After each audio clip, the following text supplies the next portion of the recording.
안녕하세요. 반갑습니다. 저는 목포는 항구다, 목포에서 온 이요한입니다.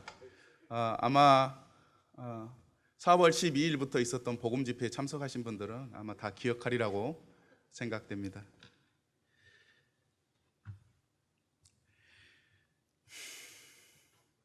마지막 날이 되었습니다. 오늘 하나님께서 어떻게 하면 영원한 생명을 누릴 수 있는지, 어떻게 하면 하나님의 두려운 심판에서 벗어날 수 있는지 하나님께서 마련해 오신 길을 소개할까 합니다. 그래서 진지하게 집중해서 들었으면 좋겠습니다. 제가 복음 집회를 준비하면서 이 세 가지 주제에 대해서 말씀을 드리겠다고 이렇게 안내를 해드렸습니다. 첫 번째는 요한복음 17장 17절에 내 아버지의 말씀은 진리입니다 라고 하시는 말씀을 통해서 성경은 역사적 사실이고 성경은 진리고 성경은 반드시 이루어지는 진실한 말씀이라고 하는 것을 설명해 드렸습니다. 이것을 잘 이해하기 위해서 이 노아의 방주, 그리고 소돔과 고모라의 유적, 홍해에 잠들어 있는 이집트 병사의 마차와 또 뼈와 같은 부산물들을 증거로 성경에서 믿지 못할 일들이 실제로 일어났다고 하는 것을 증거했습니다. 그리고 두 번째는 이 로마서 3장 23절 모든 사람이 죄를 범하였음에 하나님의 영광에 이르지 못하더니 이 말씀으로 증거하기를 소망했습니다. 세 번째는 고린도후서 5장 14절, 이제 오늘 전해질 말씀인데요. 한 사람이 대신하여 모든 사람을 대신하여 죽었은즉 모든 사람이 죽은 것이라고 하는 말씀을 설명드리고자 합니다.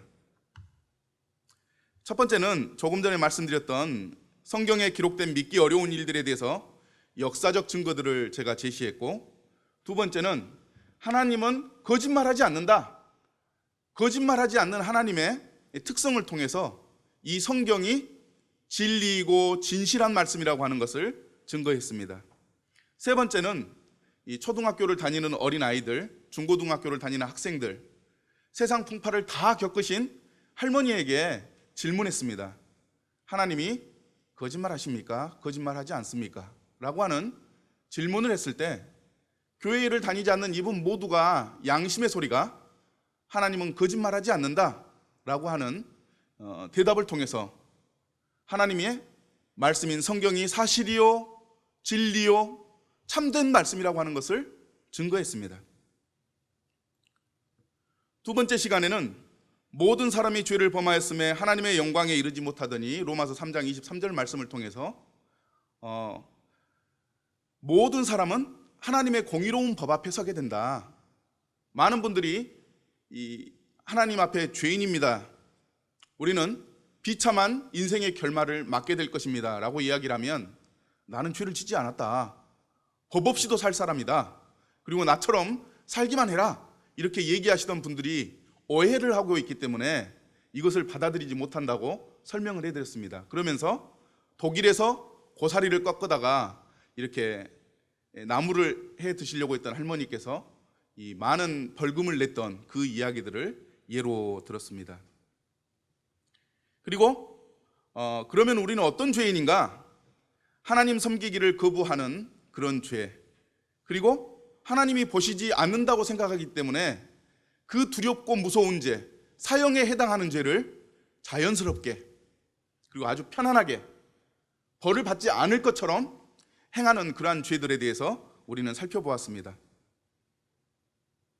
그리고 그러한 죄를 지은 사람은 사형, 죽음, 피 흘림으로 그 죄값을 치러야 하고 그의 영혼은 지옥, 곧 불과 유황으로 타는 못에 던져져서 영원히 고통당하는 그런 두려운 심판을 받게 된다고 하면서 인생의 비참한 결말을 우리가 어제 살펴보았습니다.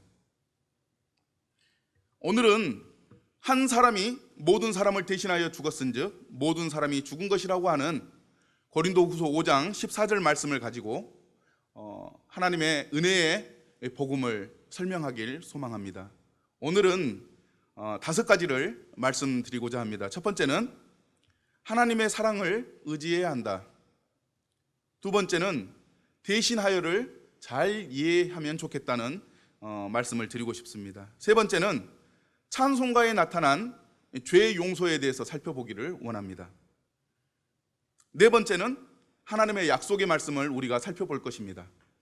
우리는 첫날 하나님은 거짓말을 하시지 않는 분이기 때문에 그분이 하신 약속은 믿을 수가 있다고 말씀을 드렸습니다.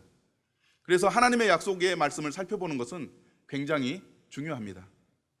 마지막으로 그러면 믿는다는 게 도대체 어떤 의미냐, 무엇이냐라고 하는 것을 설명드리므로 오늘 하나님께서 거듭남의 놀라운 말씀을 선포할 때 믿을 수 있도록 돕고자 합니다. 제일 처음 하나님의 사랑을 의지하라, 이 말씀으로 잠깐 교제를 나누겠습니다.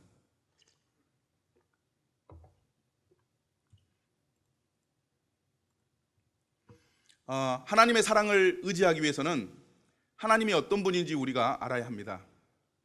어제 우리는 인생의 비참한 결말을 살펴보았습니다.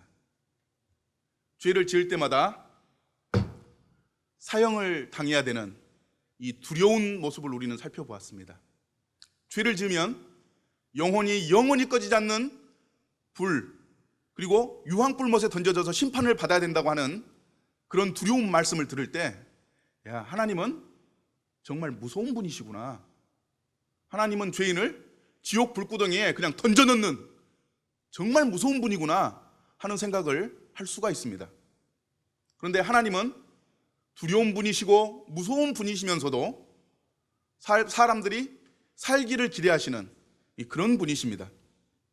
그래서 우리가 잠시 후에 하나님의 말씀을 살펴보면서 우리를 향하신 하나님의 말씀이 마음이 어떤 것인지 살펴보게 될 것입니다.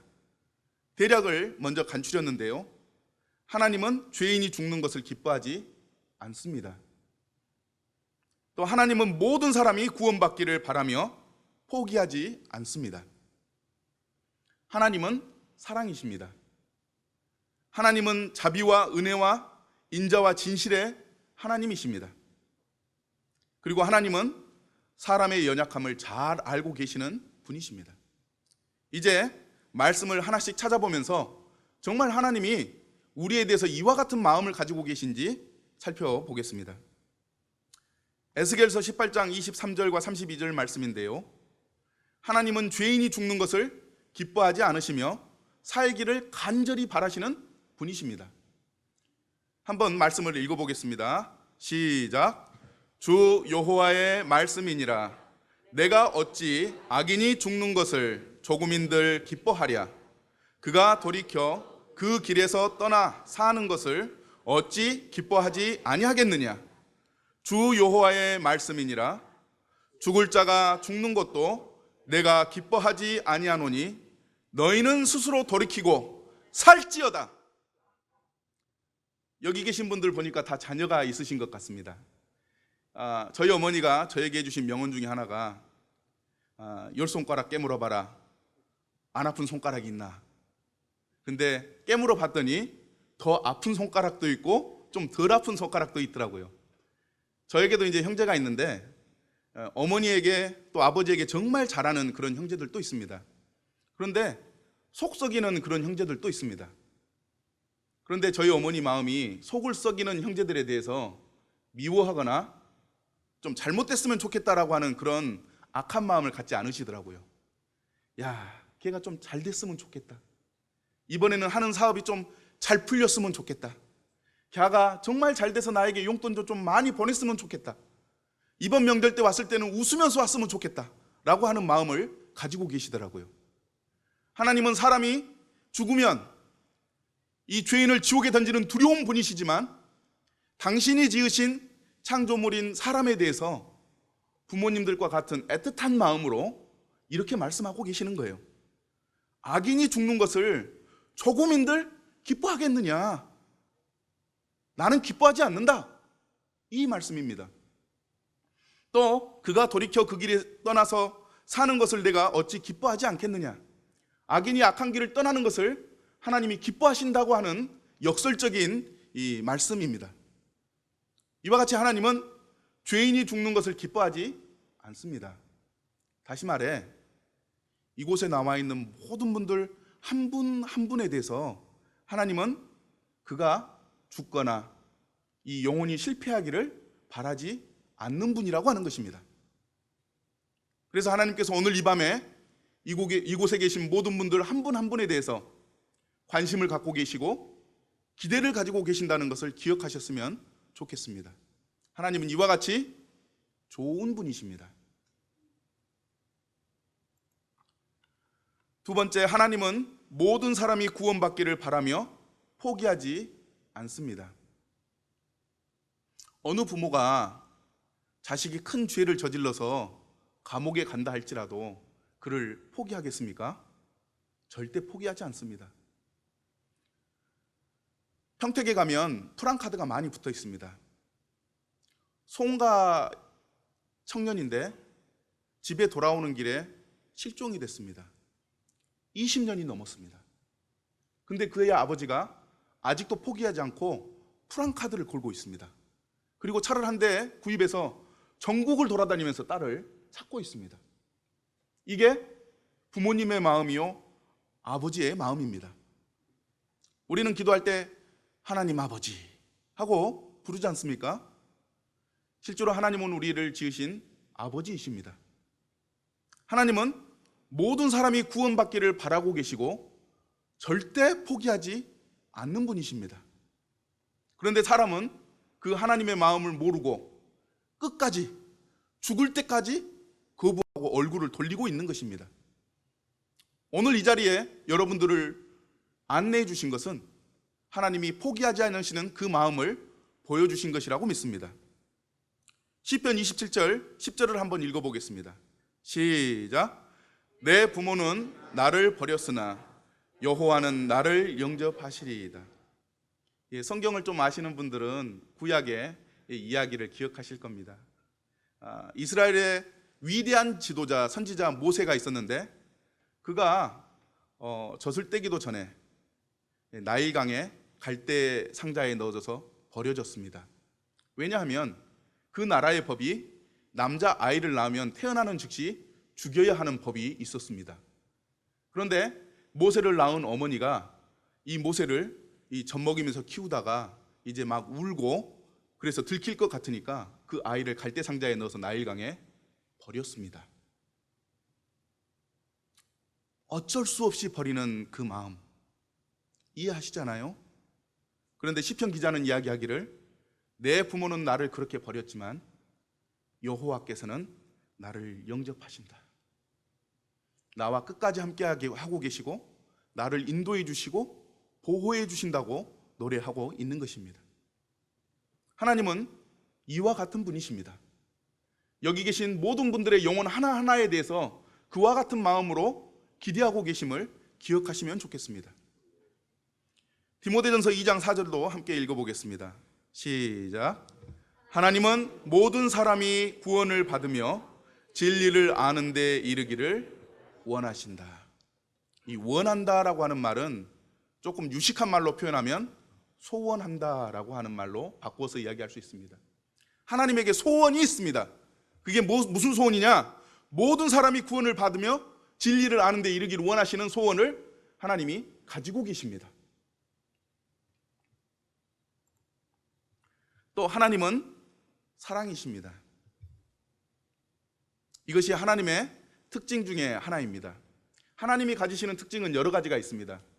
우리는 하나님을 얘기할 때 사랑만을 이야기하는데 그게 옳은 이야기입니다만 그게 전부는 아닙니다. 하나님 안에는 거룩하심이 있습니다.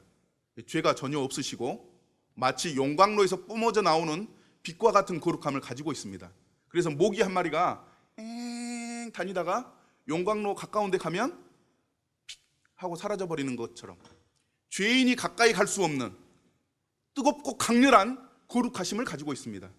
또 하나는 하나님은 공의롭고 공평하십니다. 제가 이 목포에서 이렇게 왔지 않습니까? 근데 저희 교회도 이제 청년들이 많이 있습니다. 이제 저 아들과 다른 청년이 교회에서 잘못을 했습니다. 그래서 제가 이 꾸지람을 하게 되었는데 제 아들에게는 너는 내 아들이니까 2대만 맞아라 그러고 이렇게 딱 때리고 옆에는 이제 나하고 피가 섞이지 않았어요. 그래서 세게 그냥 넌 5대 맞아야 되겠다고 막 때렸단 말입니다. 그러면 5대 맞은 청년은 무슨 생각을 할까요? 야, 우리 교회 목사님은 진짜 불공평하다. 자기 아들이라고 살짝 2대 때리고 나는 피가 섞이지 않았다고 5대를 때리는구나. 그런 생각하지 않겠습니까?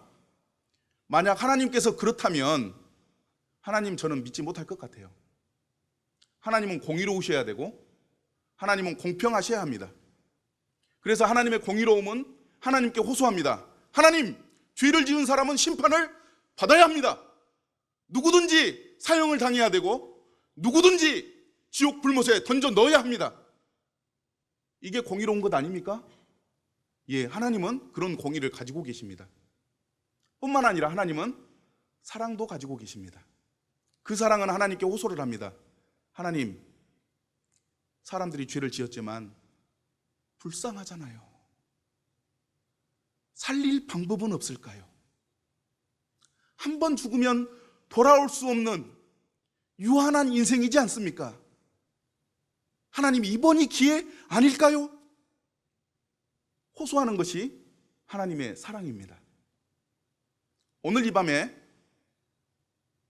영원한 생명을 누리도록, 영원한 형벌 가운데서 벗어나도록 호소하는 하나님의 특성이 있다면 그것은 하나님의 사랑입니다.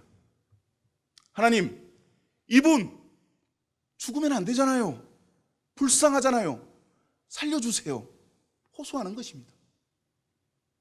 저기 앉아 계신 분, 하나님께서 호소하십니다. 하나님, 저분 살려주셔야 되지 않겠습니까? 이게 하나님의 사랑입니다.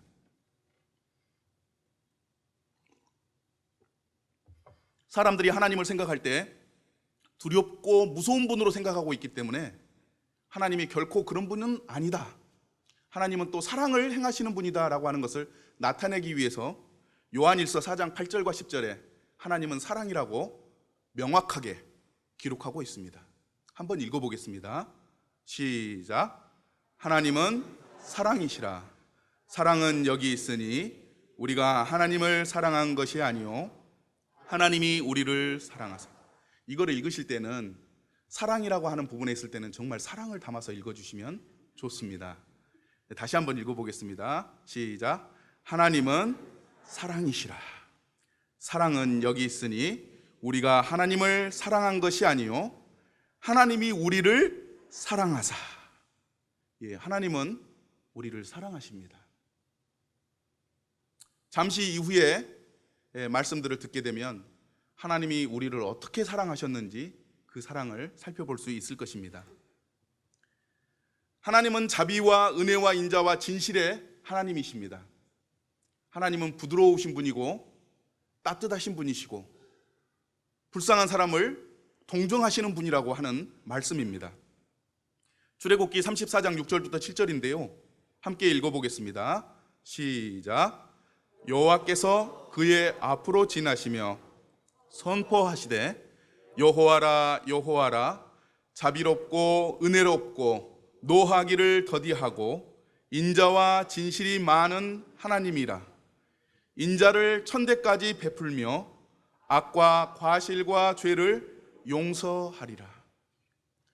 그래서 하나님께서 거짓말을 할 때마다, 뒤에서 뒷담화를 할 때마다, 약속을 지키지 않을 때마다, 부모님을 거역할 때마다 사형을 당해도 무방한 죄인들이지만 하나님께서 참아주시고 한 번 더 기회를 주시고 지금 기다려주고 계십니다. 그래서 성경의 기자는 하나님은 자비와 은혜와 인자와 긍휼의 하나님이라고 선포하고 있습니다. 하나님 그렇게 따뜻하고 좋으신 분이십니다. 하나님은 어떤 분이냐? 성경에서는 더 많이 기록하고 있지만 마지막으로 우리가 볼 수 있는 것은 하나님은 사람의 연약함을 잘 안다, 이 말씀입니다. 우리의 속마음을 알아준다면 얼마나 행복하고 위로가 되겠습니까? 그런데 하나님은 우리의 속마음을 다 아실 뿐만 아니라 우리가 가지고 있는 능력의 한계, 또 우리가 죽으면 다시 살 수 없는 존재, 살아도 한 80년까지밖에 살 수 없는 존재인 것을 하나님은 알고 계십니다. 시편 78편 38절부터 39절 말씀을 함께 읽어보겠습니다. 시작.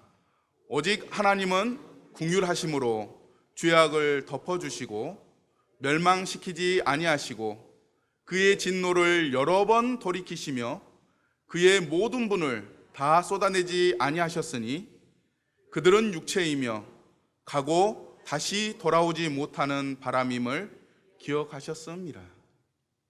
그래서 하나님이 우리를 오늘을 살게 해주시는 것입니다. 아멘이십니까? 예, 오늘을 살게 해주시는 이유가 여기에 있습니다. 사람은 한번 죽으면 다시 살아날 수 없기 때문에, 사람이 한번 죽으면 다시는 죄 용서받을 수 있는 기회가 없기 때문에 하나님은 우리의 연약함을 아시고 오늘 하루 더 생명을 허락해 주십니다. 그래서 저는 가끔 아침에 눈을 떴을 때 하나님, 저에게 오늘을 맞을 수 있도록 생명 주신 것 감사합니다. 또 오늘 하루를 주신 것 감사합니다. 주님께서 돌보지 않으셨으면 제가 오늘 아침을 만나지 못했을 것입니다. 이렇게 기도하는 경우도 있습니다. 인도의 유명한 어떤 전도자가 그런 얘기를 했습니다. 심장은 매 순간마다 하나님을 쳐다본다고 합니다. 심장이 하늘을 보고 하나님을 쳐다보면서 뛸까요? 하나님이 뛰어. 그러면은 뻑공. 뛰고 나서 다시 하나님을 봅니다. 하나님 뛸까요? 그래, 뛰어라. 뻑공, 뻑공, 뻑공. 그래서 우리가 살아있는 것입니다. 하나님은 우리 사람의 연약함을 잘 알고 있는 분입니다. 그러므로 이 좋으신 하나님, 은혜로우신 하나님, 우리에게 기회를 주시는 하나님께서 오늘의 기회를 주셨을 때 외면치 마시고 이 기회를 놓치지 마시고 영생에 관한 말씀에 귀를 기울이시고 하나님을 믿고 예수 그리스도를 영접하는 귀한 시간이 되기를 진심으로 소망합니다. 잠깐 기도하겠습니다.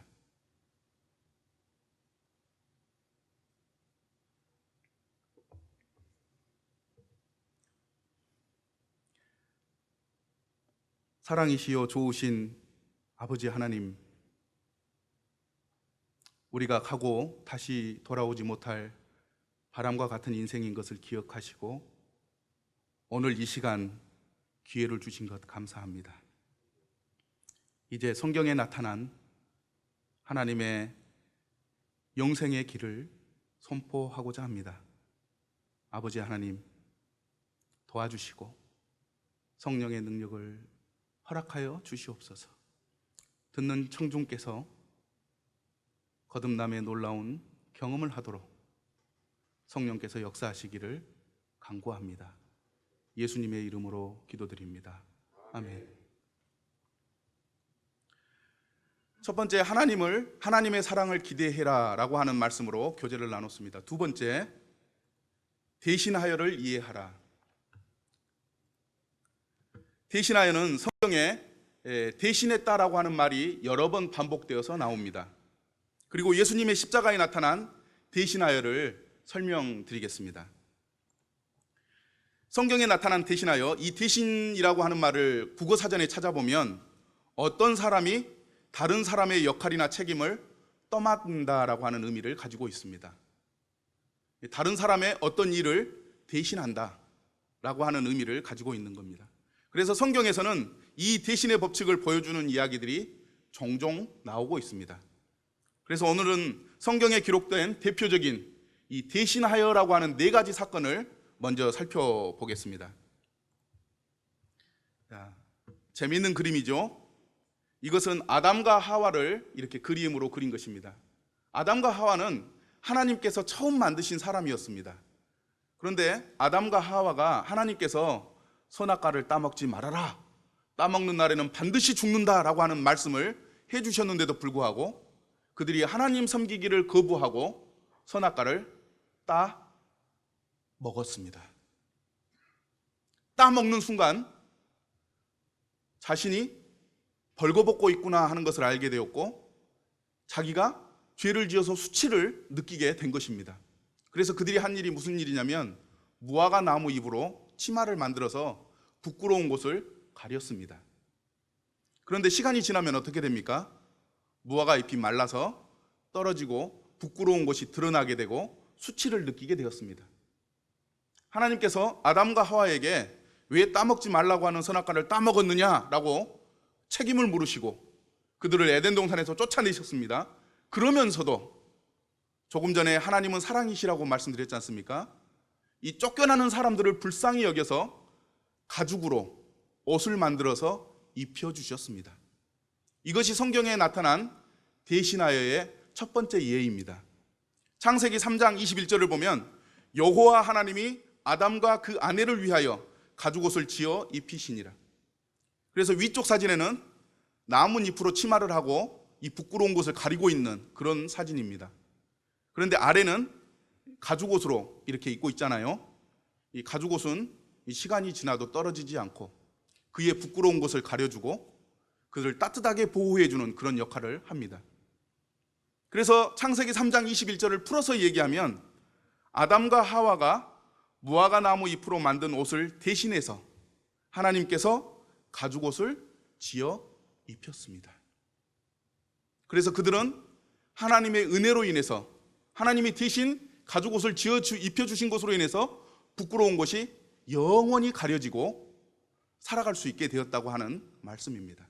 무화과를 대신해서 무화과 나뭇잎을 대신해서 가죽옷으로 옷을 지어 입혔다. 이게 첫 번째 대신의 법칙입니다. 두 번째는 순약으로 이삭을 대신하여 번제를 드린다라고 하는 말씀입니다. 창세기 22장 13절의 대표적인 말씀인데요. 아브라함이 눈을 들어 살펴본즉 한 순양이 뒤에 있는데 뿔이 수풀에 걸려 있는지라 아브라함이 가서 그 순양을 가져다가 아들을 대신하여 번제로 드렸다라고 하는 말씀입니다. 하나님께서 아브라함에게 나타나셨어요. 아브라함은 기독교에서 말씀하기를, 기독교에서 많이 전해지는데 믿음의 조상이라고 알려진 인물입니다. 하나님께서 아브라함을 부르시고 아브라함이 정말 하나님을 믿는지 안 믿는지 시험해 보고 싶었습니다. 그래서 하나님이 아브라함에게 이야기합니다. 야, 아브라함아, 네가 가지고 있는 가장 좋은 것, 네가 가지고 있는 가장 사랑스러운 것, 네 외아들 독자 이삭 있잖냐, 걔를 나에게 제물로 바쳐라. 아브라함이 이 하나님의 음성을 듣고 고민을 했습니다. 밤잠을 설쳐가면서 어떻게 해야 되나, 내가 내 사랑하는 아들을 하나님 앞에 죽여 바쳐야 하나, 하나님을 사랑하지 않는다고 얘기를 해야 되나, 마음에 갈등이 일어났습니다. 그리고 그가 마음에 결정을 합니다. 아, 내가 100살 때, 아내가 90살 때, 이 남자의 역할도 못하고 여자의 역할도 못할 그때 하나님의 능력으로 아들을 주셨는데 또 아들 주시지 않겠나 생각을 하고 이삭을 데리고 가서 이제 제단을 쌓고 하나님 앞에 정말 제물을 드릴 것처럼 칼을 목에 들이댔습니다. 그때 하나님이 아브라함아 멈춰! 이렇게 얘기를 하시고 하시는 말씀이에요.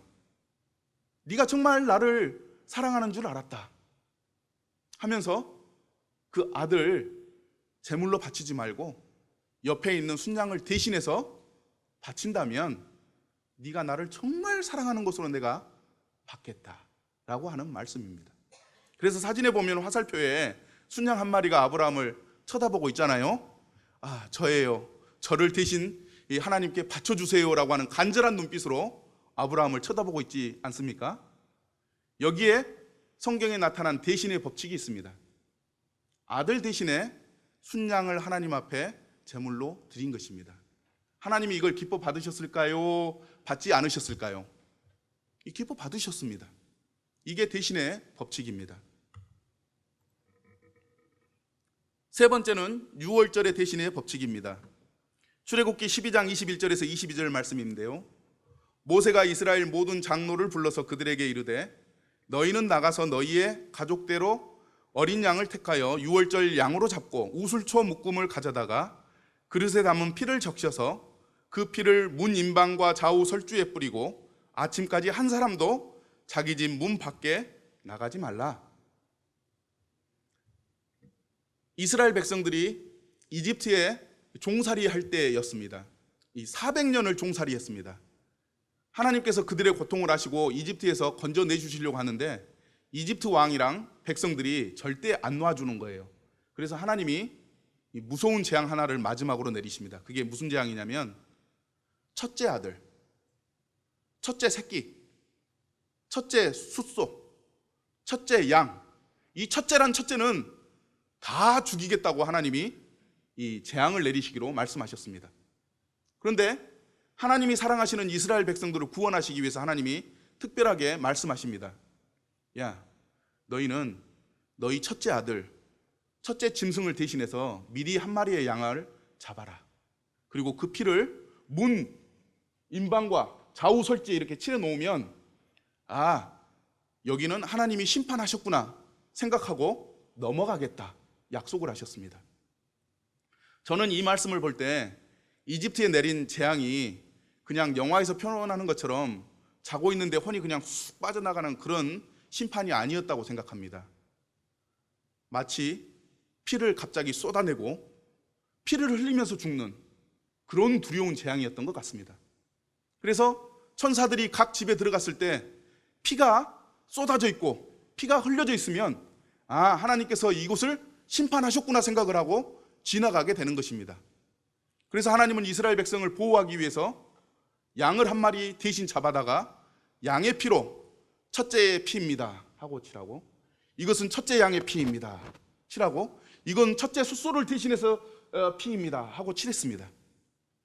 하나님께서 그날 밤 죽음의 천사를 보낼 때 그 천사가 사람들과 짐승들을 대신해서 발라진 이 양의 피를 보고 넘어간 것입니다.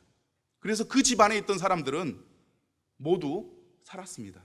그래서 하나님이 출애굽기 12장 22절에 아침까지 한 사람도 자기 집 밖에 나가지 마라 이렇게 말씀을 하신 것입니다. 흠이 없을 때 이제 이 죄 지은 사람이 양의 머리에 손을 얹고 기도합니다. 하나님, 제가 죄를 지었습니다만 저를 용서해 주시고 대신 이 양이 사형당하게 해 주십시오. 기도하고 나면 제사장이 양의 목을 쳐서 피를 쏟게 하고 이제 그것을 껍질을 벗기고 내장을 꺼내서 제단 위에 불태워 하나님 앞에 올려드립니다. 다 제사가 끝나면 제사장이 그 사람에게 나와서 하나님이 양이 대신 죽음으로 당신의 한 가지 죄를 사해 주었습니다. 이제 편안하게 가시고 다음에는 절대 죄를 짓지 마세요 얘기를 하고 보내는 것입니다. 이 죄 지은 사람을 대신해서 양 한 마리가 죽임을 당한 것입니다. 이게 속죄죄입니다. 성경에는 이와 같이 대신의 법칙이 여러 번 언급되어 있습니다. 이것은 하나님이 사람이 한 번 죽으면 다시 올 수 없는 바람과 같은 존재인 것을 기억하시고 사람에게 은혜를 베푸신 제도입니다. 또 사람이 하나님 앞에 영원한 생명을 누릴 수 있는 기회를 주시기 위한 방법이기도 했습니다. 이게 그냥 이야기가 아닙니다. 혹시 이제 코로나가 끝난다면 비행기를 타고 이스라엘로 성지순례를 한번 다녀오시기 바랍니다. 이스라엘에 가면 지금도 이렇게 하나님 앞에 죄 용서를 구하는 사람들이 있습니다.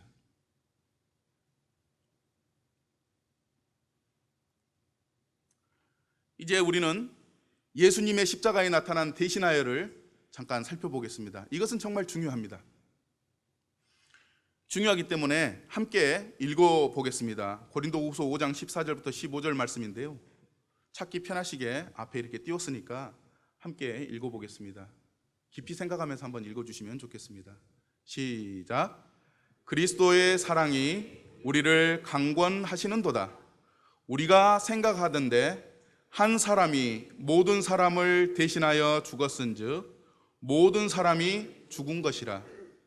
그가 모든 사람을 대신하여 죽으심은 살아있는 자들로 하여금 다시는 그들 자신을 위하여 살지 않고 오직 그들을 대신하여 죽었다가 다시 살아나신 이를 위하여 살게 하려 함이라.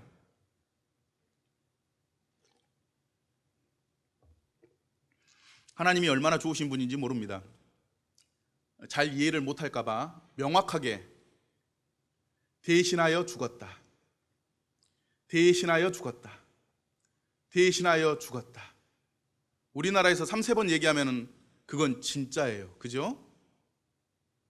진짜라고요. 한 번만 얘기하면 사람들이 잘 믿지 않습니다. 하나님이 그것을 하시고 3번을 얘기하십니다. 대신 죽었다. 대신 죽었다. 대신 죽었다고! 이렇게 선포하고 계시는 것입니다. 이게 대신 죽으심입니다. 그 학교 가면 학생들이 이제 저 때하고 지금 초등학교는 많이 다르지만 제 때를 기준으로 라떼에는 그 한 반에 60명 정도 됐어요. 학생이. 아이들이 60명 모아놓으니까 떠들고 난리가 납니다. 그래서 이제 반장이 떠드는 애들을 칠판에 적습니다. 떠드는 애 이요한 딱 적고. 그래서 나중에 이제 너무 많이 떠들면 이제 이름이 꽉 차게 되죠. 선생님이 조회하러 들어왔는데 선생님이 언주도 모르고 막 떠들면 선생님이 반장! 너 뭐하고 있냐?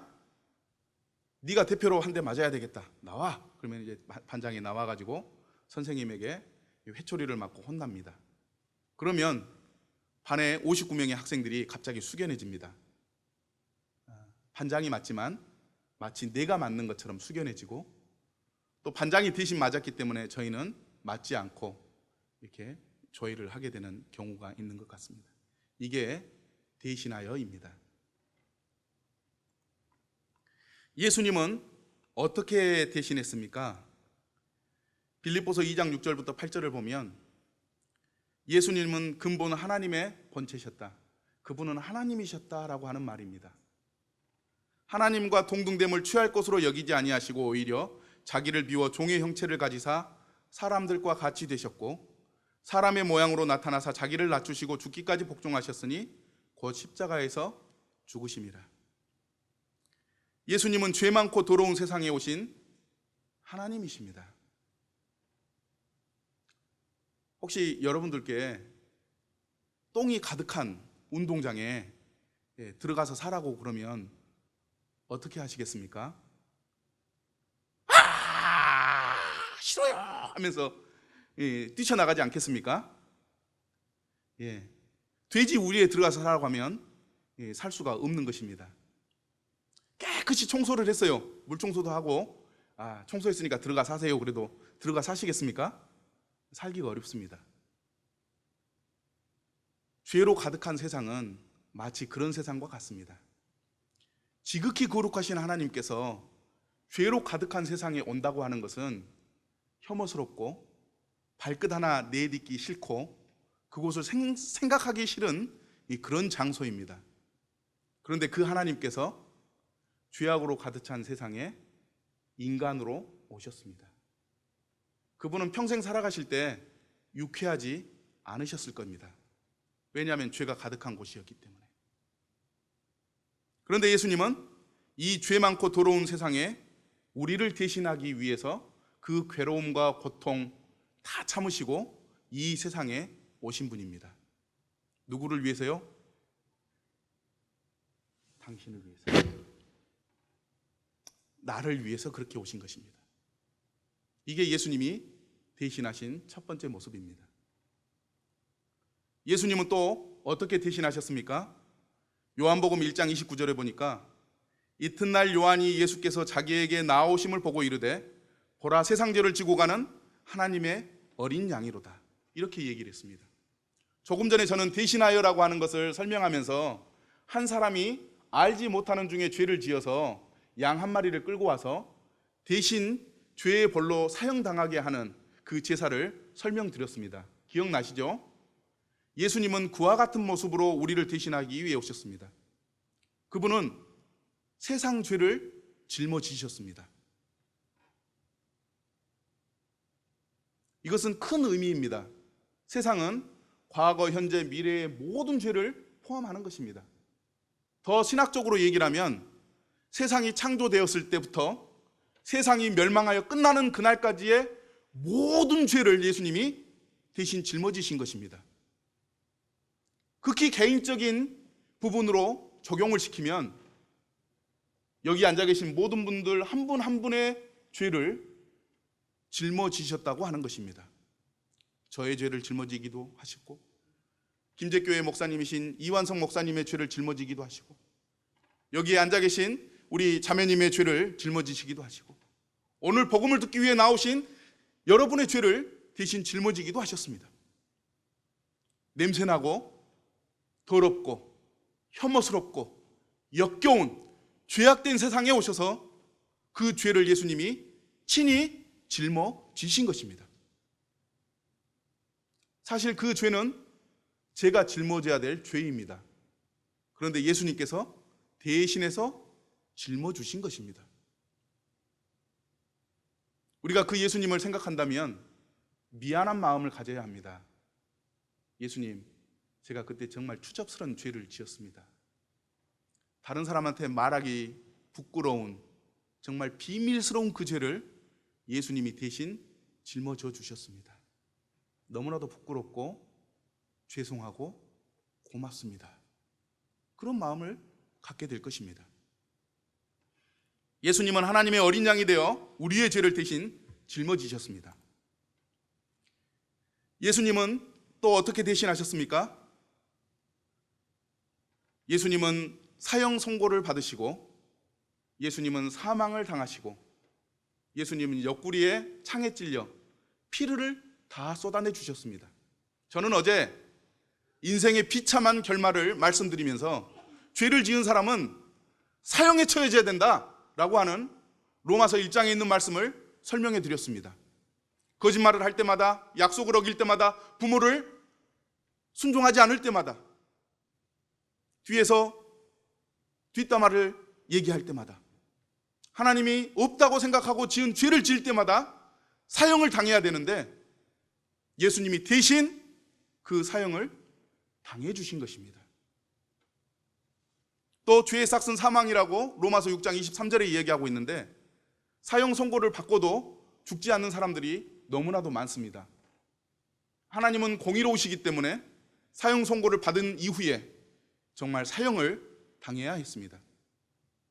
예수님은 실제로 빌라도에게 사형 선고를 받았을 뿐만 아니라 십자가에 매달려 죽는 사형을 당하셨습니다. 또 히브리서 9장 22절에 보면 피 흘림이 없은즉 사함이 없다. 피를 흘릴 때에만 죄가 완전히 용서되는 것입니다. 양을 한 마리 끌고 와서 목을 쳐서 피를 받아서 하나님 앞에 뿌릴 때에 죄가 용서되는 것입니다. 그래서 예수님은 하나님 앞에 어린 양이 되어서 피를 흘리셔야 했습니다. 그분이 어떻게 피를 흘리셨습니까? 책찍질을 당했습니다. 책찍질은 우리가 말을 탈 때 이리야 하고 때리는 게 아니고, 그때 당시에 책찍질은 이 가죽줄이 10개, 12개 이렇게 나와 있고, 끝에는 동물의 뼈나 쇠붙이가 붙어 있어서 책찍으로 탁 치면 이게 가서 팍 박힙니다, 살에. 그래서 이렇게 탁 다시 제끼면 박혀 있던 그 갈고리와 동물의 뼈들이 살점을 붙잡고 탁 뜯어져 나오는 것입니다. 그래서 예수님의 등은 박고랑처럼 패였다고 얘기를 합니다. 얼마나 많은 피를 흘리셨는지 몰라요. 예수님은 가시관을 쓰셨습니다. 제가 이스라엘의 성지순례를 갔는데요, 책직교회와 성고교회가 있습니다. 이 책직교회와 성고교회에 가면 이 예배당 천정에 커다란 벽화가 그려져 있는데 가시관이 그려져 있습니다. 그래서 사진을 찍을 때 카메라로 아래서 이렇게 위로 이렇게 사진을 찍으면 내 머리 위에 가시관이 이렇게 있는 사진을 찍을 수가 있습니다. 그걸 찍으면서 제가 눈물을 흘렸습니다. 예수님, 당신이 썼던 그 가시관은 사실 제가 써야 될 가시관이었습니다. 제가 음란한 생각을 너무 많이 했기 때문입니다. 제가 사람을 미워하고 살인하는 죄를 너무 많이 생각했기 때문입니다. 그 벌을 가시관을 써서 내가 받아야 되는데 예수님이 대신 받아주셨습니다 하면서 그 사진을 찍으면서도 눈물을 흘리면서 주님 고마워요 기도드리게 됐습니다. 가시관을 쓸 때 이마가 찢어져 주님 피를 흘리셨습니다. 십자가를 짊어지고 골고다를 가셨는데 골고다에 도착해서 예수님은 발가 벗겨지고 양 손과 발에 굵은 쇠못으로 못 박히셨습니다. 그때 이 영화를 보면 손에 못을 두고 망치로 내리칠 때 피가 퍽 퍼지는 장면들이 나옵니다. 발에 못을 받을 때도 그렇게 됐지요. 그리고 십자가에 못 박히신 이후에 옆구리에 창에 찔려 물과 피를 다 쏟아냈다고 이야기를 하십니다. 그래서 예수님은 우리를 대신해서 사형 언도를 받으시고 실제로 십자가에 못 박혀 죽으시고 피를 다 쏟으셔서 하나님이 말씀하신 죄인에 대한 형벌을 완전하게 완벽하게 대신해서 이루어 주셨습니다. 누구를 위해서요? 세상을 위해서. 더 좁게는 나를 위해서 주님이 대신해 주셨습니다. 하나님은 나를 알고 나를 위해서 그런 대신의 일들을 해주셨음에도 불구하고 나는 여전히 하나님을 외면하면서 나는 하나님을 모른다, 나는 하나님을 믿지 않는다, 이런 삶을 살아왔던 것입니다. 그런 하나님의 사랑을 외면하시겠습니까? 대신 십자가에 못 박혀 죽으신 하나님 앞에서의 공의를 완전하게 이루신 예수님을 외면하시겠습니까? 어찌 인간된 도리로 그럴 수 있단 말입니까?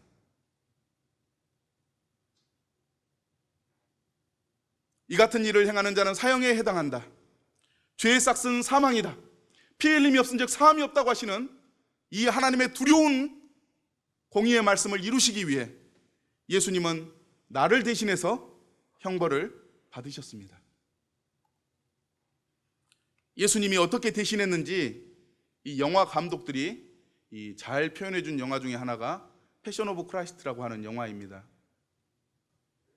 이 영상은 감독이 실제로 예수님이 살았을 당시의 로마의 사형법을 그대로 재현하려고 노력을 한 사람입니다. 그래서 예수님이 십자가에 죽으실 때 물과 피를 다 쏟으시고 채찍질을 맞아 지치신 몸이 십자가에 못 박힌 그것을 그대로 재현하려고 노력했던 그런 영화라고 평가를 받습니다. 우리가 보기에 어떤 면에서 좀 보고 싶지 않잖아요. 역겹잖아요. 예수님께서 나를 대신해서 하나님 앞에서 죄에 대한 형벌을 대신 받아주신 것입니다. 이게 하나님이 우리에게 향하신 사랑을 보여주신 것이고 영원한 생명을 누릴 수 있는 기회를 우리에게 주신 것입니다.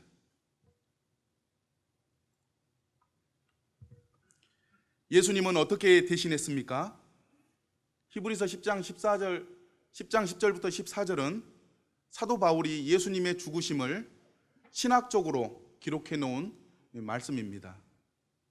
한번 같이 읽어보겠습니다. 시작. 이 뜻을 따라 예수 그리스도의 몸을 단 한 번 들이심으로 말미암아 우리가 거룩함을 얻었노라. 오직 그리스도는 죄를 위하여 한 번 영원한 제사를 드리시고 하나님 우편에 앉으사 그가 거룩하게 된 자들을 한 번의 제사로 영원히 온전케 하셨느니라. 이스라엘 사람들은 죄를 지을 때마다 양을 한 마리 끌고 와서 목을 쳐서 죄의 용서를 받았습니다. 그런데 예수님은 하나님으로서 하나님 앞에 어린 양이 되어 그 가치가 더 뛰어나기 때문에 한 번 죄를 위한 제사를 드리고 완전하게 온 인류의 죄를 영원히 용서해 주셨습니다. 이것이 하나님이 가지신 놀라운 대신의 법칙입니다. 그런데 아쉬운 것은 많은 기독교인들이 매일 하나님 앞에 나와 가슴을 치면서 이 죄를 용서해 주세요 라고 기도합니다. 바꿔서 얘기하면 저는 예수님이 한 번에 죽어서 죄를 용서해 주셨다고 하는 것이 믿겨지지 않기 때문에 저는 날마다 하나님 앞에 죄를 자백해야 하겠습니다 라고 하는 의미를 담고 있습니다. 이해가 되십니까? 성경은 진리신 하나님의 말씀은 예수님이 십자가에 못 박혀 죽으신 그 단 한 번의 사건으로 온 인류의 죄를 영원히 완전하게 용서해 주셨다고 선포하고 있습니다. 그런데 사람들은 여전히 그 하나님의 말씀을 믿지 못하고 가슴을 치면서 제가 죄인입니다, 용서해 주세요. 이 얼마나 아이러니한 사건입니까? 하나님을 믿으려면 성경이 기록한 것을 그대로 받아들이고 믿는 것이 바른 신앙이요, 올바른 믿음이라고 믿습니다. 아멘이십니까? 예. 우리가 가전제품을 사면 사용법이 따라옵니다. 그 사용법을 펼쳐보면서 어떻게 사용하는지 잘 익히고 알아서 사용할 때 오랫동안 잘 사용할 수가 있습니다. 그런데 사용법을 따르지 않으면 갓 사온 텔레비전이나 냉장고라 할지라도 고장나서 버릴 수가 있는 것입니다. 믿음도 이와 마찬가지입니다. 성경은 영생에 이르는 안내서입니다. 하나님을 올바르게 믿을 수 있는 설명서입니다. 그런데 성경에 기록한 대로 믿게 될 때에는 하나님께 향한 바른 믿음과 올바른 신앙, 영원한 생명을 누릴 수 있지만 이 성경을 외면하고 자기 방식을 따라 다른 설명서를 따라 섬기게 되면 그 믿음은 하나님께서 인정하지 않으시는 것입니다. 전문적인 용어로 헛방입니다. 아시겠습니까? 성경대로 믿는 것이 좋습니다. 성경은 예수님의 몸을 한 번 들이심으로, 죄를 위하여 한 번의 영원한 제사를 드리심으로 한 번 제사로 영원히 온전케 해주신 이 놀라운 일을 이루어 주셨습니다. 나를 위해서, 여기 앉아 계신 여러분들 개개인을 위해서 예수님께서 그렇게 해주신 것입니다. 예수님은 또 어떻게 해주셨습니까? 어떤 분들은 그런 얘기를 합니다. 예수님이 한 번에 영원한 죄를 영원히 용서해 주셨습니다 얘기를 하면 과거의 죄와 지금 살고 있는 죄는 용서해 주셨겠지만 미래에 내가 무슨 죄를 지을지 모르는데 어떻게 죄가 영원히 한 번에 용서됐다고 말할 수 있습니까? 이렇게 얘기를 하시는 분들이 계십니다. 하나님은 그렇게 생각하는 분들의 생각을 알고 계시기 때문에 성경에 기록해 놓으셨어요. 로마서 8장 38절에서 39절에 보면 내가 확신하노니, 이 확신하노니는 전라도 말로 얘기하면 진짜란께, 진짜요, 진짜라고 이 얘기예요. 내가 확신하노니 사망이나 생명이나 천사들이나 권세자들이나 현재의 일이나 장래의 일이나, 장래의 일을 다른 말로 바꿔서 미래의 일이나, 능력이나 높음이나 기품이나 다른 어떤 피조물이라도 우리를 우리 주 예수 그리스도 예수 안에 있는 하나님의 사랑에서 끊을 수 없다, 이렇게 이야기하고 있습니다. 사람들은 믿음이 없기 때문에 과거와 현재의 죄는 용서받을 수 있지만 미래의 죄는 용서받을 수 없다는 생각을 갖는 것 같습니다. 왜? 미래가 불안전하거든요. 나도 잘 모르거든요. 그런데 하나님은 모든 것을 아시는 분이에요. 우리가 앞으로 어떤 삶을 살고 어떤 죄를 지을지도 알고 계시는 분이십니다. 그래서 하나님은 예수님이 십자가에 한 번 죽으실 때 과거와 현재와 미래의 모든 죄를 다 용서해 주셨습니다. 예수님이 십자가에 죽으실 때 마지막에 하신 말씀이 있습니다. 다 이루었다. 이것은 번역된 말입니다. 사실 그때 당시에 예수님은 이 언어를 사용하지 않았습니다. 아람어나 헬라어를 사용하셨을 텐데 성경이 기록된 헬라어로 얘기하면 테텔레스타이 하고 돌아가셨습니다. 이게 무슨 뜻이냐면 우리나라 말로는 다 이루었다고 번역됐지만 계산 끝났다, 돌아가신 겁니다. 이상한 죽음 아닙니까? 유언치고는 이상해요.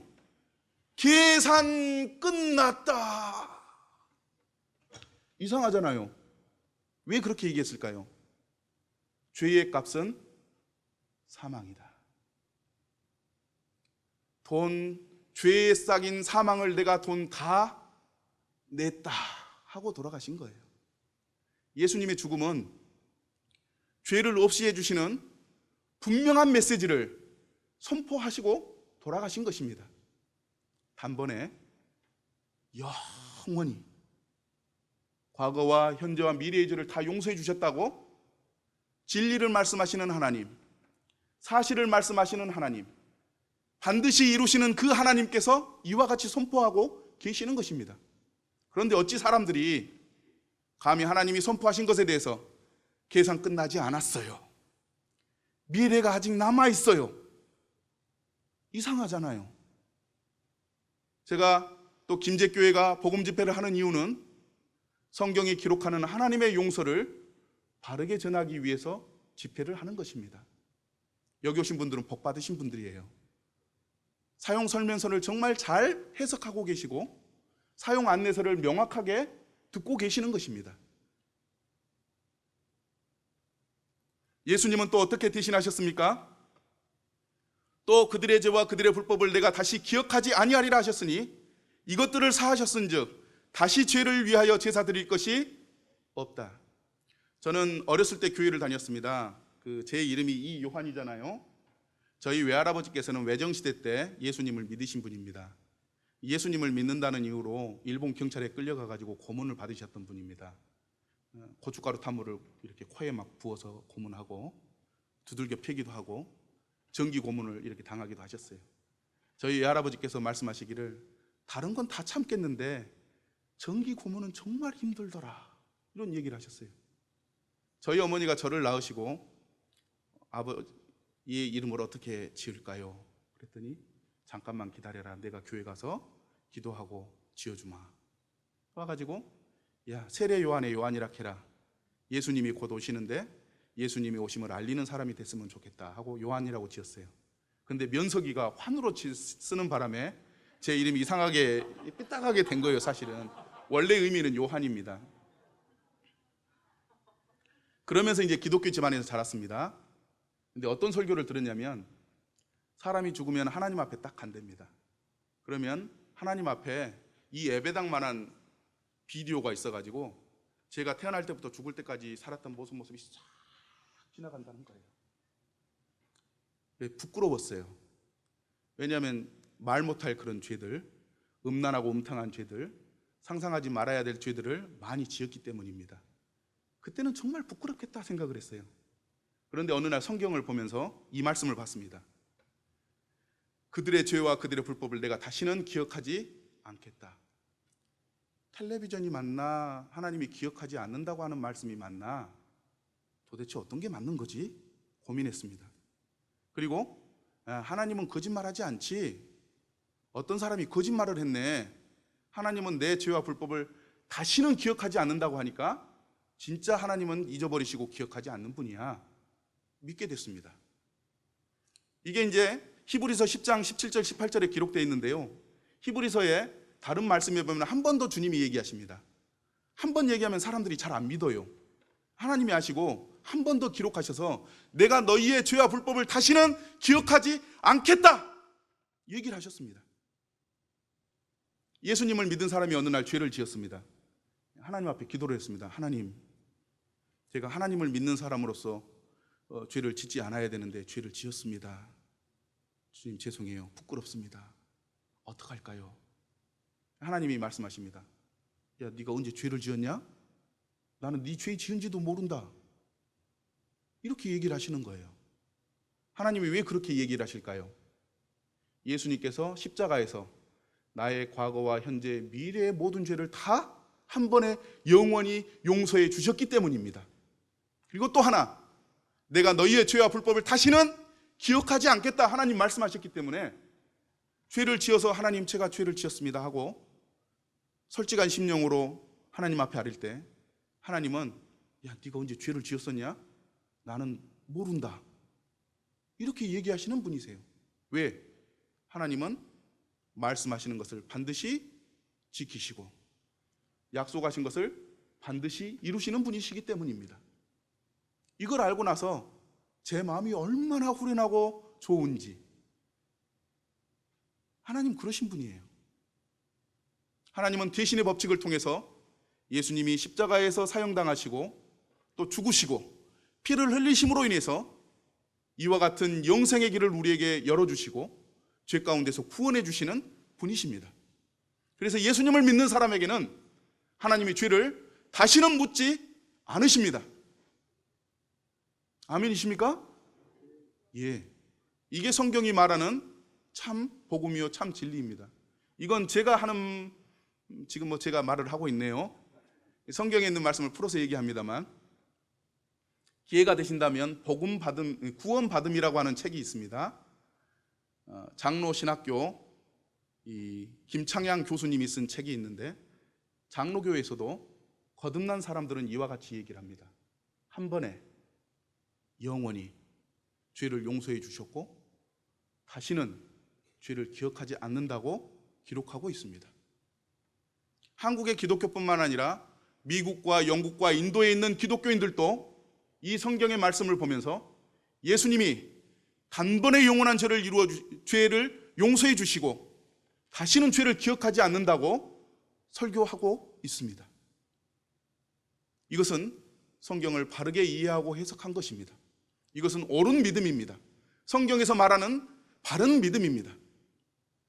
이것을 믿으시기 바랍니다. 그래서 우리는 이 결론을 내릴 수 있습니다. 인간이 되어 죄악된 세상에 오신 하나님은 나를 대신해서 사형 선고를 받아 십자가에서 피 흘려 죽으셨습니다.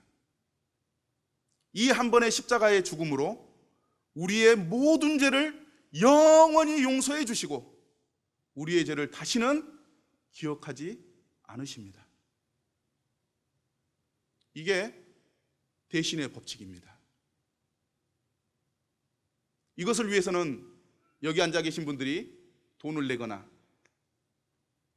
또는 하나님의 말씀을 열심히 지키려고 한다든지 또는 거룩하게 살려고 하는 그런 것들을 요구하지 않고 마음으로 그냥 예, 그렇군요 하고 믿는 것을 하나님은 기대하고 계십니다.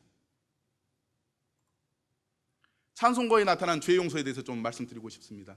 성경만 얘기하면 또 이제 글을 모르시는 분들이 종종 계시고 또 찬송가를 부르면 이해하시는 분들도 계시는 것 같습니다. 내 영혼이 은총 입어 중한 죄짐 벗고보니 슬픔 많은 이 세상도 천국으로 화하도다. 할렐루야 찬양하세. 내 모든 죄 사함받고. 제1절에 보니까 내 영혼이 은총을 입었습니다. 그 은총이 어떤 은총입니까? 옆에 나와 있잖아요. 중한 죄짐을 벗겨주는 은총을 받은 겁니다. 하반절에 보면 할렐루야 찬양하세. 내 모든 죄가 사함을 받았다. 이게 찬송이에요.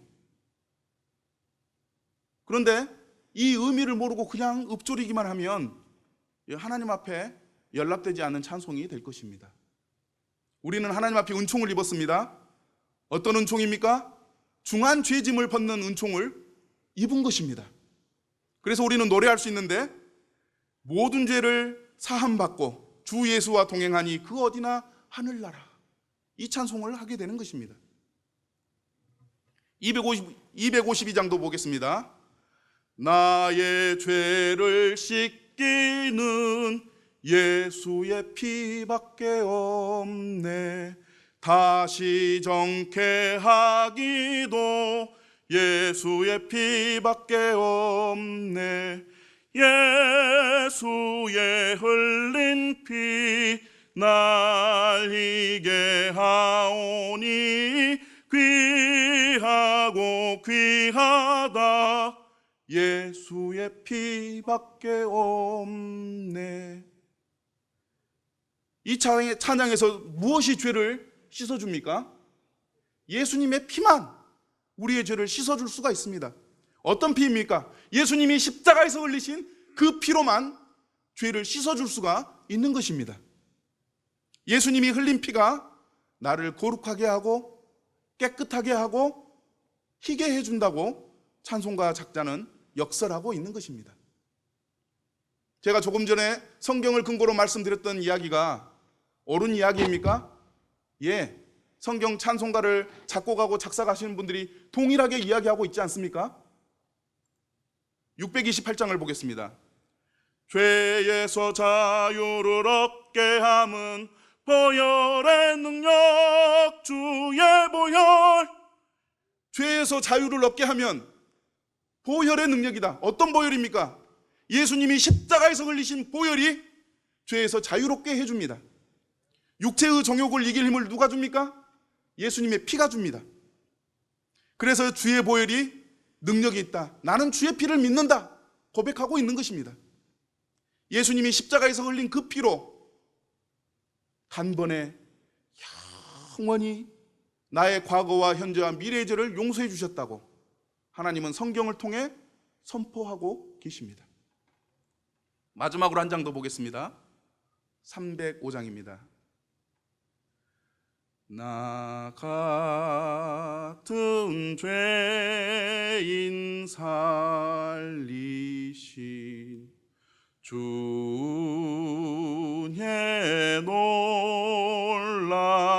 놀라와.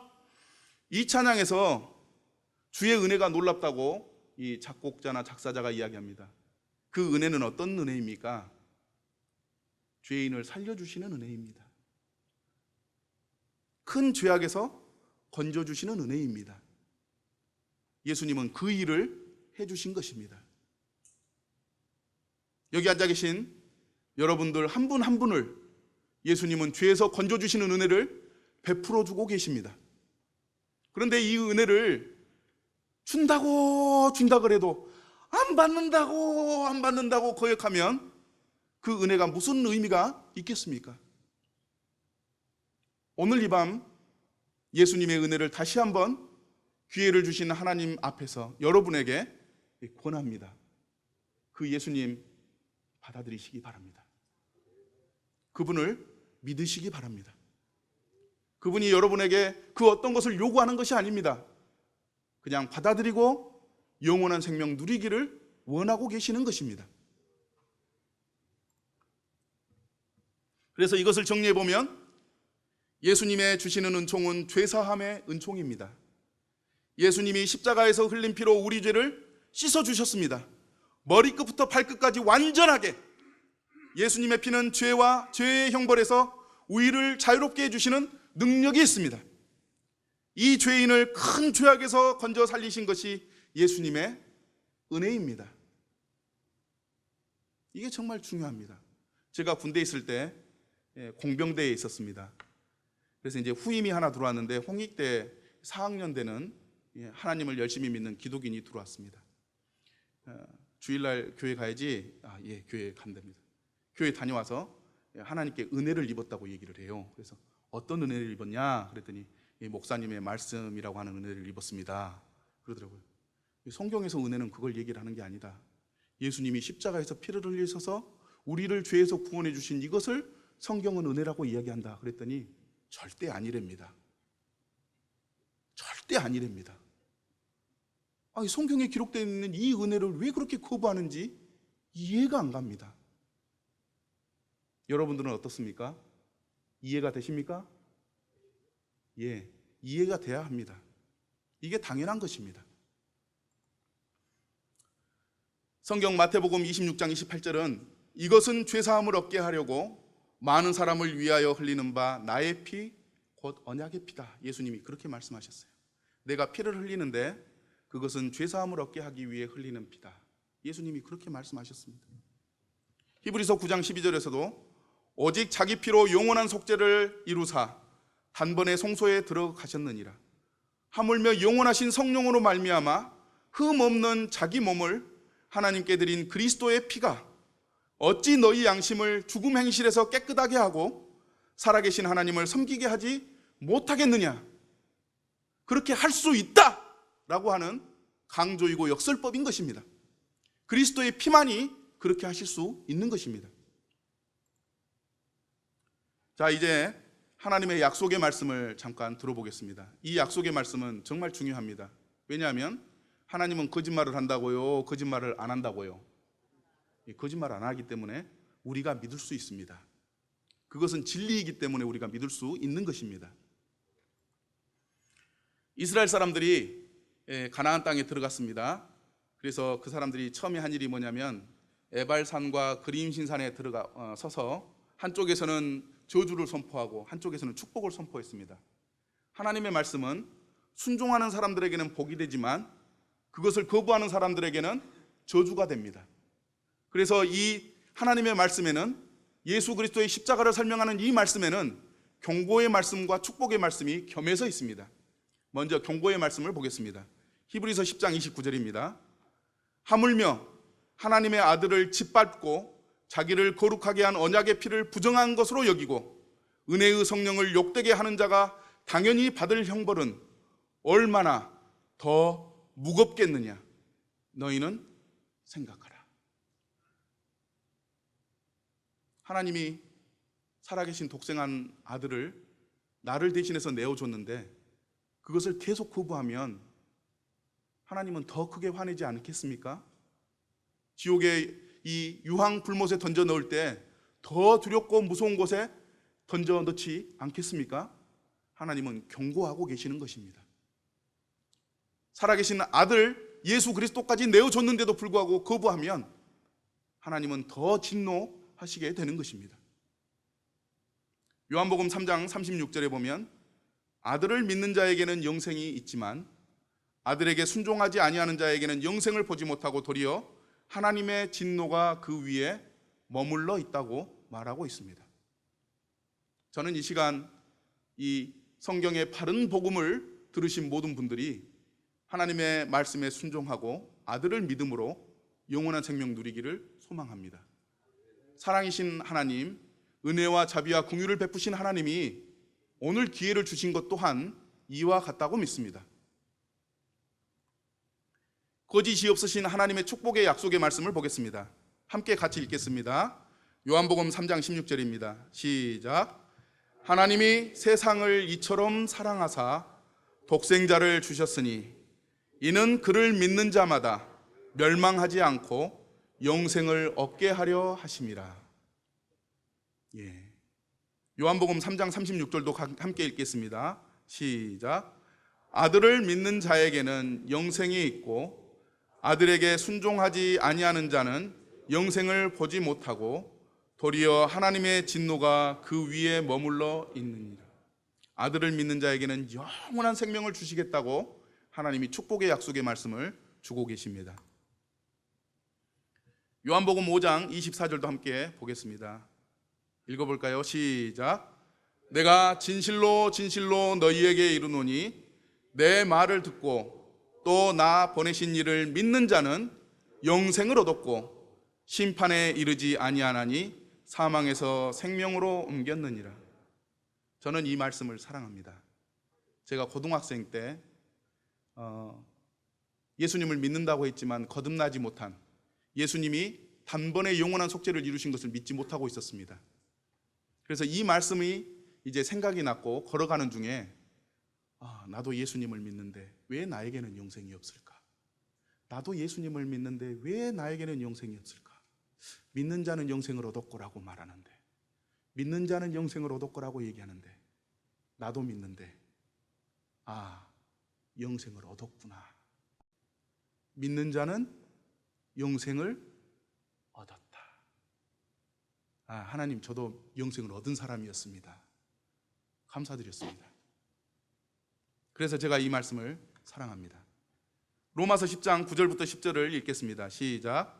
내가 만일 내 입으로 예수를 주로 시인하며 또 하나님께서 그를 죽은 자 가운데서 살리신 것을 내 마음에 믿으면 구원을 받으리니 사람이 마음으로 믿어 의에 이르고 입으로 시인하여 구원에 이르느니라.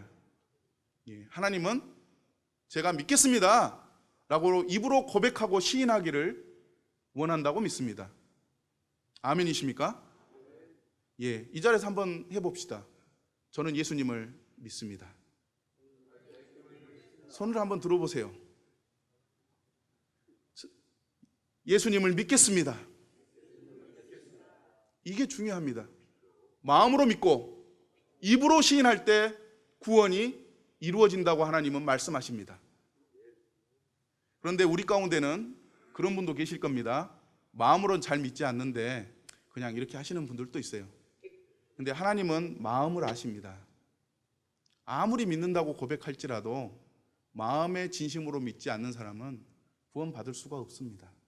그래서 마음으로 진심으로 믿기를 소망합니다. 그 사람에 대해서 하나님은 영원한 생명을 베풀어 주시는 분이십니다. 마지막으로 바른 믿음에 대해서 잠깐 설명드리고 싶습니다. 바른 믿음, 첫 번째, 바른 믿음을 가져야 합니다. 바른 믿음이라 하면 믿음의 대상, 믿음의 내용, 믿음의 기초가 있어야 됩니다. 어떤 분들 만나보면 무조건 믿는데요. 뭘 믿습니까? 아니 그냥 무조건 믿어. 아니 무엇을 믿냐고? 아니 믿는다고. 예, 우리는 하나님도 믿을 수 있고 다른 종교의 그 어떤 것을 믿을 수도 있고 귀신을 믿을 수도 있습니다. 그러나 믿는다고 하는 것은 하나님을 믿는 것입니다. 이것이 중요합니다. 또 하나님의 보내신 아들 예수 그리스도를 통해 하나님을 믿는 이것이 명확해야 합니다. 그냥 무턱대고 믿었다가는 그 신앙은 잘못되고 영원한 형벌 가운데 들어갈 수 있습니다. 그 다음에 내용을 믿어야 합니다. 내용이 있어야 합니다. 제가 이제 그래도 목사니까 전도하지 않겠습니까? 지나가는 분들 붙잡고 거듭나셨습니까? 그렇게 물어보면 내가 장로요. 아니 한번 생각을 해봅시다. 식사하셨어요? 하고 물어보면 예, 식사했습니다. 식사 안 했습니다. 이게 원만한 커뮤니케이션이잖아요. 맞습니까? 아프세요? 그러면은 아파요, 안 아파요 이렇게 얘기를 하지 않습니까? 거듭났습니까? 물어보면 어떻게 대답하는 게 맞습니까? 예, 거듭났어요. 아니요, 거듭 안 났어요. 이게 원만한 커뮤니케이션이에요. 맞죠? 거듭났습니까? 물어보니까 제가 장로입니다. 아니 거듭났냐고요? 제가 교회 다닌 지 30년입니다. 아니 거듭나셨냐고요? 교회 다닌다고요. 이 얘기는 무슨 얘기예요? 거듭나진 않았지만 난 곳으로 봐주라, 이 얘기예요. 제가 그래서 곰곰이 생각해 봤습니다. 누군가가 저에게 거듭났느냐고 물어본다면 나는 어떻게 대답할까 고민하면서 거듭났습니까? 하고 물어보면 예, 거듭났습니다. 예수님이 나를 위해서 십자가에서 돌아가 주셨는데 그 사랑을 내가 어떻게 거부할 수 있단 말입니까? 저는 그것을 믿고 거듭났습니다. 이렇게 대답해야 되겠다 하는 마음을 가지게 되었습니다. 믿음에는 정확한 내용이 있어야 합니다. 내용 없이 그냥 믿는 것은 성경적이지 않고 하나님이 기대하시는 믿음이 아닙니다. 이슬람교는 하나님을 믿습니다. 가톨릭도 하나님을 믿습니다. 신천지도 하나님을 믿습니다. 기독교도 하나님을 믿습니다. 맞습니까? 예, 그런데 내용이 다릅니다. 이슬람은 마호메트 선지자를 통해서 하나님을 믿습니다. 성경에서는 그렇게 얘기하지 않거든요. 가톨릭은 마리아를 통해서 또는 성례를 통해서 하나님을 믿습니다. 신천지는 이 아무개라고 하는 그분을 통해서 하나님을 믿습니다. 기독교는 주 예수 그리스도를 통해 하나님을 믿습니다. 성경은 선포하기를 나 외에는 아버지께로 갈 길이 없다라고 주님 얘기를 하고 있습니다. 예수님을 믿을 때 영원한 생명을 누린다고 이야기하고 있습니다. 그래서 기독교는 예수님을 통해서 하나님을 믿는다고 고백하고 선포하는 것입니다. 이것이 성경이 말하는 것입니다. 그래서 내용 없는 믿음은 위험한 것입니다. 그래서 하나님 앞에서 명확한 내용을 가지고 있어야 되는데 예수님이 나를 위해서 십자가에 죽으시고 단번에 영원한 속죄를 이루사 저를 영원한 생명으로 인도하시는 이 사실의 근거에 제가 거듭났다고 말씀드릴 수 있습니다 라고 이야기하는 것이 바른 믿음입니다. 또 기초가 있어야 합니다. 어느 날 제 아들에게 500만 원짜리 통장이 있었어요. 그래서 제가 아들에게 야, 아빠가 돈이 급하다 좀 꺼내 쓸게 그랬더니 아들이 표정이 안 좋아요.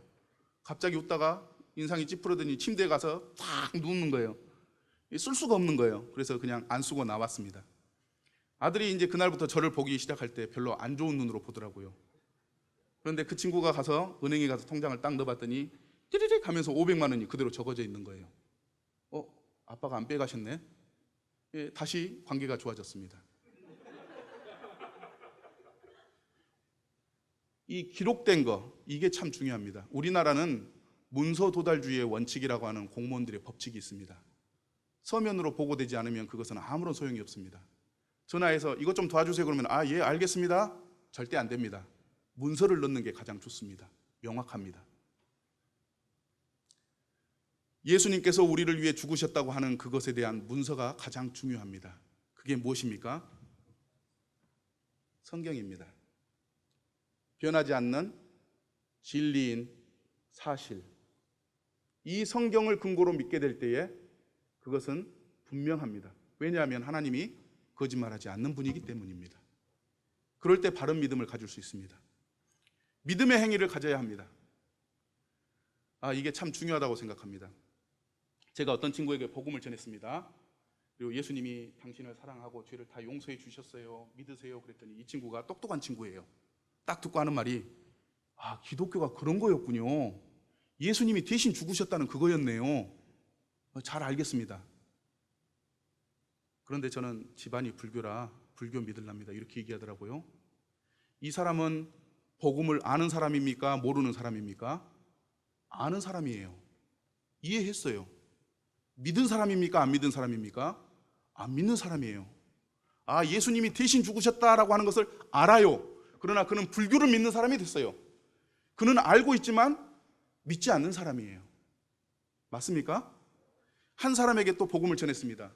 예수님이 단번에 영원한 속죄를 이루시고 그리고 우리를 죄에서 구원해 주셨습니다 라고 얘기를 했더니 이 친구도 똑똑한 친구예요. 바로 알아듣더라고요. 기독교가 그것이군요. 예수님이 왜 십자가에 죽었는지 이해가 됩니다. 이해했나요? 아나요? 예, 알아요. 저는 그분을 외면할 수 없습니다. 저는 내일부터 교회 가고 예배를 드리겠습니다. 이 사람 믿은 사람입니까? 안 믿은 사람입니까? 믿는 사람이에요. 알고 믿는 사람이고 이 사람은 알고 안 믿는 사람이에요. 바른 믿음이란 무엇이냐? 행동이 요구돼야 됩니다. 이것을 안다고 해서 다 구원받는 게 아닙니다. 예수님을 제가 이제부터 믿고 그분을 예배하고 그분을 사랑하겠습니다 라고 고백하고 그 삶을 살아갈 때 이 사람은 정말 믿는 사람이구나 알 수 있는 것입니다. 다 알고 나서 나는 내 주먹을 믿겠습니다. 이 사람 믿는 사람이 아니에요. 자기 자신을 믿는 사람이에요. 이게 바른 믿음입니다. 이해가 되십니까? 예. 이 믿음의 행위는 침례를 통해서 나타난다고 믿습니다. 제가 예수님을 믿고 예수님을 사랑하는 삶을 살겠습니다 라고 표현을 할 때 기독교적으로 이 침례를 받는다고 하는 것입니다. 그 성지순례를 가면 요단강을 가게 되는데 요단강에 가면 많은 기독교인들이 여행을 와서 그 자리에서 이와 같이 침례를 받습니다. 침례를 받으면서 고백하기를 제가 하나님을 사랑하고 섬기겠습니다. 이게 시작의 표입니다 라고 침례를 받게 되는 것입니다. 그냥 아는 것으로 구원받고 거듭나는 것이 아닙니다. 아는 것으로 죄 용서를 받고 영원한 생명에 들어가는 것이 아닙니다. 아는 것을 믿고 그렇게 믿겠습니다라고 행동을 의지적으로 하게 될 때 하나님은 그의 믿음을 받으시고 네가 정말 나를 믿는구나 하고 영원한 생명을 주신다고 믿습니다. 그리고 나서 사도행전 2장 42절에 보면 사도의 가르침을 받아 이것은 목사님의 설교와 성경 공부를 통해서 예수님과 하나님을 더욱 알아가게 되고 서로 교제하고 예수님을 믿는다고 해서 완벽한 삶을 사는 것은 아닙니다. 때때로 죄를 지을 수도 있고 또 예수님을 믿기 전에 행했던 일들을 할 수도 있습니다. 그러나 교제를 하면서 옆에 있는 성도님들이 그럴 수도 있지. 그러나 시간이 지나면 주님이 변화시켜 줄 거야. 힘내. 라고 하는 격려의 교제를 들으면서 함께 세워져 가는 것입니다. 그리고 떡을 뗀다고 하는 것은 예수님이 십자가에 죽으신 것을 묵상하면서 매주마다 예수님, 저를 위해 십자가에 피 흘려 주신 것 감사합니다 하면서 예수님께 예배하는 것을 의미합니다. 그리고 하나님과 대화하면서, 기도한다고 하는 것은 하나님과 대화하는 것입니다. 하나님과 대화하면서 일상의 삶을 살아가는 것입니다. 이것이 제가 생각하는 바른 믿음입니다. 오늘 이곳에 오신 분들 중에 예수님의 십자가의 대신의 법칙을 이제 들었습니다. 그리고 예수님이 나를 위해서 그런 고통을 당하셨구나, 너무나도 고맙다, 내가 그 사랑을 어떻게 외면할 수 있을까, 나를 대신해서 죽었다는데, 그리고 그것을 받아들이고 섬기는 그런 분들이 되기를 소망합니다. 실제로 침례를 받고 또 사도행전 2장 42절과 같은 말씀을 실천함으로 정말 믿는 사람이 되었으면 좋겠습니다. 이것이 성경을 통해 하나님이 기대하시는 영원한 생명으로 인도하는 방법이라고 많은 성경학자들과 목사님들이 이 성경을 연구하여 알게 된 내용입니다. 그것을 잘 정리해서 이번 복음 집회 3일 동안 엑기스만 쫙 뽑아가지고 여러분들에게 이렇게 알려드리는 것입니다.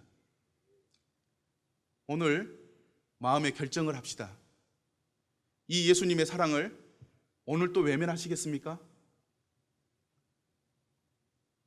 하나님이 우리를 사랑하시는 이 놀라운 사랑을 오늘 또 외면하시겠습니까? 그냥 예수님의 그 사랑을 마음으로 받아들이고 오늘부터 예수님을 사랑하고 섬기겠습니다 하는 믿음의 결단이 있었으면 좋겠습니다. 아멘이십니까? 용기를 한번 내주십시오. 그러기를 원합니다 라고 하시는 분들은 손을 들어서 표해 주시기를 바랍니다. 예, 감사합니다. 예, 감사합니다. 나머지는 안 하시겠다는 얘기입니까? 외면하지 마시기를 바랍니다.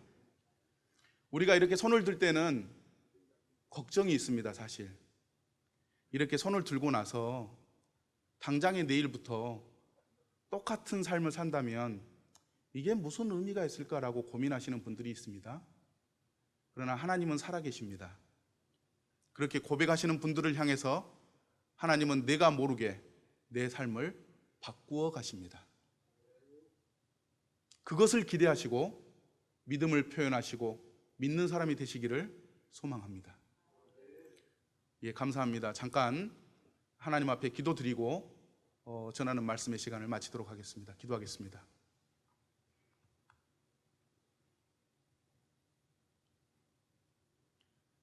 아버지 하나님, 부정한 이 입술이 거룩하시고 사시고 참되신 이 하나님의 말씀을 정직하게 선포했습니다. 이제 하나님께서 각 사람의 마음을 아심에 그 마음의 이 사랑을 받아들이고 믿기로 결심한 자들을 기억하시고 영원한 생명으로 인도해 주시며 실제로 믿음의 삶을 살아가도록 도와주시고 인도해 주시기를 간구합니다. 혹 믿고 싶지만 마음에 주저가 있는 분들이 있는 것을 아버지 하나님께서 아십니다. 아버지 하나님은 사랑이시요 자비와 긍휼을 베푸시는 좋으신 하나님이시요 우리의 연약함을 아시는 하나님이시기에 아버지 하나님 믿을 수 있도록 도와주시고 이 마음의 결정을 할 수 있도록 힘주시고 도와주시길 간구합니다. 하나님이 살아계시고 함께하고 계심을 느낄 수 있도록 역사해 주시고 도와주시옵소서.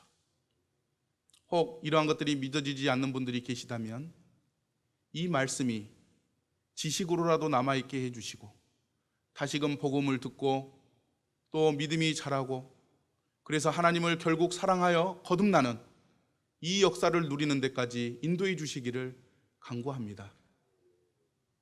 이번 4월 12일부터 14일까지의 김제교회 복음 집회를 축복하시고 도와주신 아버지 하나님 감사합니다. 모든 영광과 찬송을 아버지 하나님께 올려드립니다. 홀로 영광 취하시옵소서.